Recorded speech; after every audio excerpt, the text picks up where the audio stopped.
Good morning everyone. आज हम लोग एक नया चैप्टर करेंगे विच इज कॉल्ड डेप्रीसिएशन। ये डेप्रीसिएशन होता क्या है? तुम लोग सब जानते हो डेप्रीसिएशन क्या है। जब किसी चीज का वैल्यू, कोई फिक्स्ड असेट होता है, उसका वैल्यू अगर डिप्लीट होता है उसको हम लोग डेप्रीसिएशन बोलते हैं। So what is depreciation? Depreciation is the decline in the book value of depreciable asset. Depreciable asset कौन है? जो एसेट डेप्रीशिएट कर सकता है, जैसे fixed assets due to wear and tear, या तो वियर एंड टियर के कारण वो डेप्रीशिएट करता है, कांस्टेंट यूज के कारण वो डेप्रीशिएट करता है, या expiry of time during the estimated useful life of the asset. मान लो एक एसेट है, उसका एस्टिमेटेड लाइफ है 10 years. Over this 10 years it will go on decreasing, depleting. तुमने एक गाड़ी खरीदा, वो गाड़ी क्या सेम माइलेज देगा हरदम? नहीं। तुमने आज जो गाड़ी खरीदी है, देखना आस्ते आस्ते 10 साल के अंदर वो माइलेज कम देने लगेगी, सर्विस रिक्वायर्ड होगी, वियर एंड टियर होगा। तो there are many reasons for depreciation. Causes क्या है डेप्रीसिएशन का? हम लोग कोई भी चीज, कोई भी फिक्स्ड एसेट को जब कॉन्स्टेंटली यूज करते हैं तो यूज करने से वो डेप्रीशिएट करने लगता है। हम लोग जैसे गाड़ी चला रहे हो, तुम डेली चला रहे हो गाड़ी, उसके टायर्स देखो घिस जाते हैं, उसके जो इंजन वगैरह उनमें फर्क आता है, तो वो डेप्रीशिएट कर रहा है। Over the expiry of time, कभी कभी कुछ एसेट्स ऐसे होते हैं जो टाइम के साथ उनका वैल्यू जो है वो खत्म हो जाता है, उसको हम लोग एक्सपायरी ऑफ टाइम बोलते हैं। या वो डेप्रीशिएट कर सकता है ड्यू टू सम एक्सीडेंट, या उसका वैल्यू जो है वो डिप्लीट कर रहा है उसके कारण हो सकता है, या परमानेंट फॉल अगर हो जाए, market price of the thing permanently falls. कई बार होता है ना, ऑब्सोलेट हो गया, नया टेक्नोलॉजी आ गया, उसके कारण वो फॉल करने लगता है, तो उससे भी ये डेप्रीशिएट करते हैं। हम लोग ये जो डेप्रीसिएशन अकाउंट है ये क्यों प्रिपेयर करते हैं? व्हाई इट इज रिक्वायर्ड कि हम लोग को डेप्रीशिएट करना है? इंपॉर्टेंस क्या है इसका, या नीड क्या है इसका? For ascertaining the true profit and loss. हमारे बिजनेस का एक्चुअल प्रॉफिट एंड लॉस निकालने के लिए हमें डेप्रीशिएशन कैलकुलेट करना पड़ता है कि कितना हमारा जो मशीन्स है उनका वैल्यू गिरा है। हम लोग true and fair view, financial position का जो व्यू है, ट्रू एंड फेयर व्यू दिखाने के लिए करते हैं।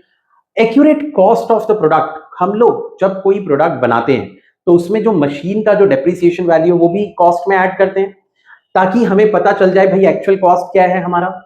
हम लोग फंड रिप्लेसमेंट के लिए, जब हम लोग provide funds for replacement of asset, हम क्या करते हैं, कभी कभी ये जो डेप्रीसिएशन का अमाउंट है इसको एक जगह प्रोविजन फॉर डेप्रीसिएशन में कलेक्ट कर लेते हैं, so that over the expiry of a period, या जब वो एसेट ऑब्सोलेट हो जाए तो हम उसे उस पैसे से नया एसेट खरीद सके।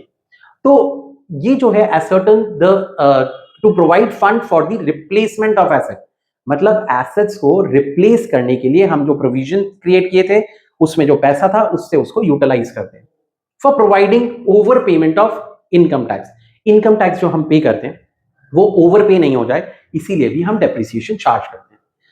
ये जो डेप्रीसिएशन हम चार्ज करते हैं ये बहुत सारे फैक्टर्स के ऊपर डिपेंड करता है। मैं ये शो करूंगा तुम्हें कि किस तरीके से इसको कैलकुलेट करके डेप्रीसिएशन निकाला जाता है।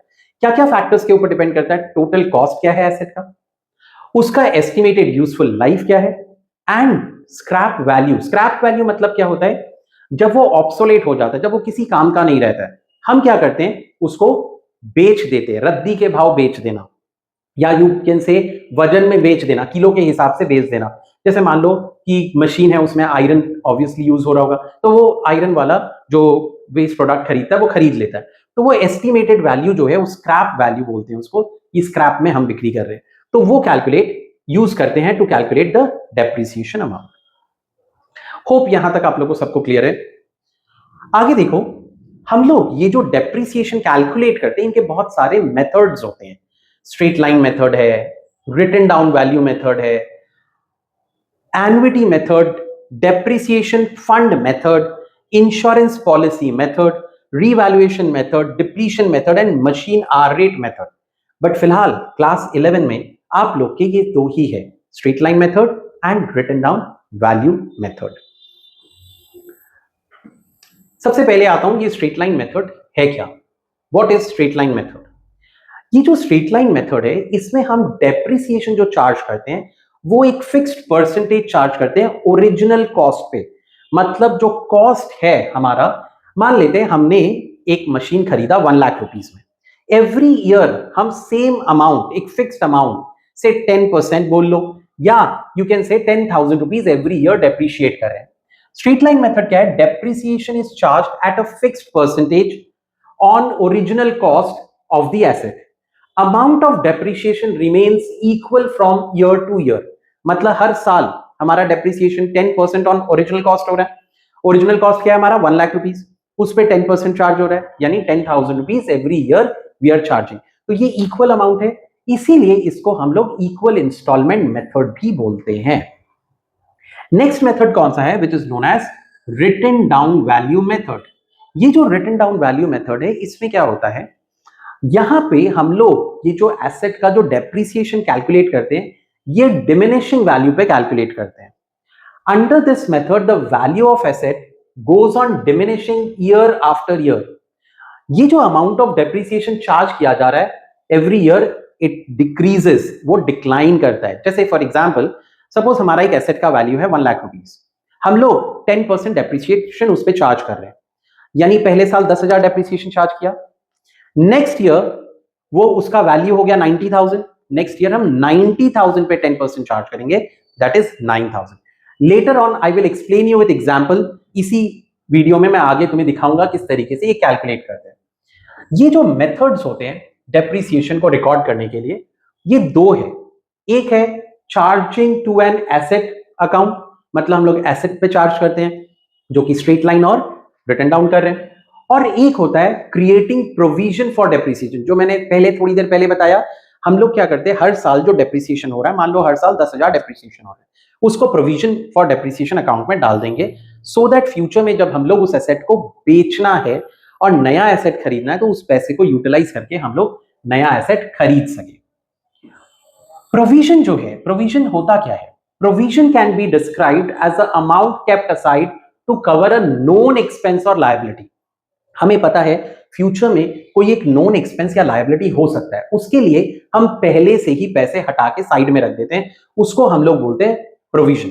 ये जो फंड है, this is the fund that is to be put aside by the company और organisation to cover the anticipated loss in the future. Future में जो लॉस हो सकता है, उसी के लिए हम लोग पहले से ही ये क्रिएट कर देते हैं। जैसे प्रोविजन फॉर डेप्रिसिएशन क्रिएट करते हैं, हमें पता है एसेट डेप्रिशिएट होगा, एसेट का वैल्यू कम होता जाएगा, तो हमें नया एसेट चाहिएगा।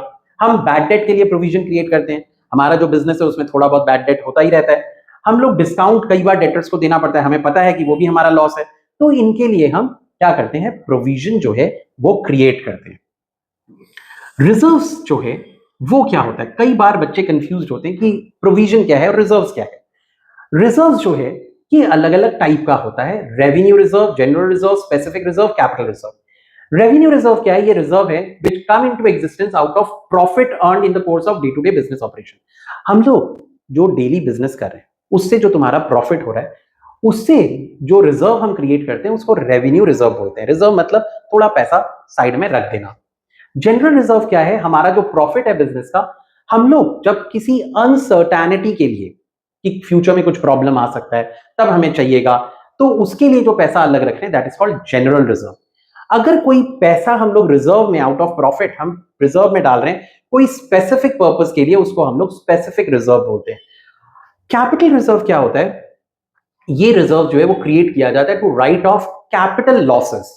कैपिटल लॉसेस मतलब जैसे कि हमारा हमने कोई एसेट बेचा, तो उसमें जब प्रॉफिट होता है तो हमने उसको असाइड रख दिया, ताकि फ्यूचर में अगर कोई हमारा कैपिटल लॉस हो तो उससे हम पे बैक कर दें।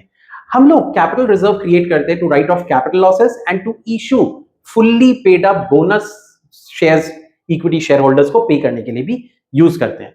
हम लोग डिबेंचर्स जब रिडीम करते हैं, उससे अगर कोई प्रॉफिट हो गया, वो सारे प्रॉफिट को रिजर्व में डाल देते हैं फ्यूचर में, या तो कैपिटल जो लॉस है उसको राइट ऑफ करने के लिए, या फिर बोनस शेयर्स इशू करने के लिए।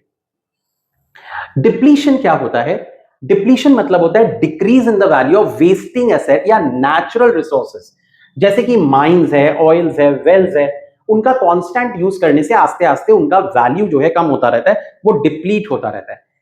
डिप्लीशन वाली जो भी चीज है, जहां पे भी नेचुरल रिसोर्सेज या कोई वेस्टिंग एसेट्स है, उनके लिए गवर्नमेंट ने फिक्स कर दिया, इनकम टैक्स अथॉरिटी ने, कि आप रिटन डाउन वैल्यू मेथड ही यूज कर सकते हो और कोई मेथड यूज नहीं कर सकते।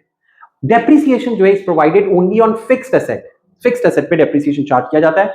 बट लैंड के ऊपर नहीं किया जाता है। मेन ऑब्जेक्टिव इसका है कि डेप्रिसिएशन प्रोवाइड किया जाए ताकि हम ट्रू प्रॉफिट जान सके हमारे बिजनेस का। डेप्रिसिएशन जो है नॉन कैश एक्सपेंस है, इसमें कोई कैश इन्वॉल्व नहीं है। हम ये एक एक्सपेंस है जो कि बुक्स में प्रॉफिट एंड लॉस में दिखाते हैं, बट ये कोई कैश में हम पे नहीं कर रहे। एक चीज और बोलना चाहूंगा यहां पे, कभी कभी एमोटाइजेशन वर्ड आता है। एमोटाइजेशन क्या होता है? That is also decrease in the value of intangible asset, जैसे पेटेंट हो गया, जैसे कॉपीराइट हो गया, गुडविल हो गया, इन सब इनटैंजिबल एसेट्स को राइट ऑफ कर सकते हैं over a period of time, जिसको हम लोग क्या बोलते हैं? एमोटाइजेशन।